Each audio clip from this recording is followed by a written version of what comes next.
Hello বন্ধুরা, আগের ভিডিওতে তোমরা দেখলে ঠাকুরের জোগাড় করলাম, পুজো দিতে যাচ্ছি। আজকে কি পুজো? আজকে হচ্ছে জয় মঙ্গলবার মঙ্গলচণ্ডী, আর এটা জ্যৈষ্ঠ মাসেই হয়। আর এই পুজোটা কেন হয়, এটা হচ্ছে অনেক বড় কাহিনী। এত বড় কাহিনী আমি এত ছোট ভিডিওতে বলতে পারবো না, তোমরা গুগলে সার্চ করে নিতে পারো। এটা একটা হচ্ছে বেনে আর সওদাগরের গল্প। মানে তাদের ছেলে মেয়ে জয়া আর জয়দেব, আর তাদের ঘরে না 7টা করে সন্তান ছিল। মা মঙ্গলচণ্ডী একবার তাদের বাড়িতে ছদ্মবেশে গেছিলেন। তো তাদেরকে কিছু মানে তাদের দেখতে, তাদের মানে তারা কিভাবে থাকে কিভাবে আছে, এটা তো সেই থেকে না এই পুজো এই ব্রত শুরু হয়েছে। কিন্তু অনেক বড় কাহিনী, তোমরা দেখে নিতে পারো গুগলে।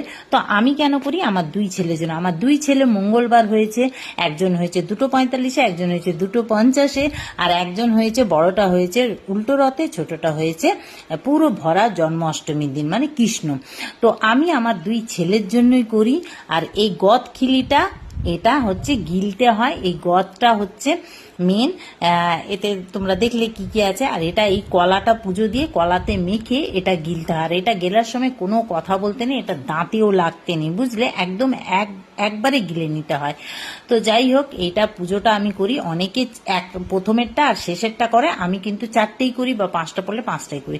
তারপরে আবার বজরংবলীর কাছেও গিয়েছিলাম, আর আসার সময় একটু বাজার করে চলে এলাম।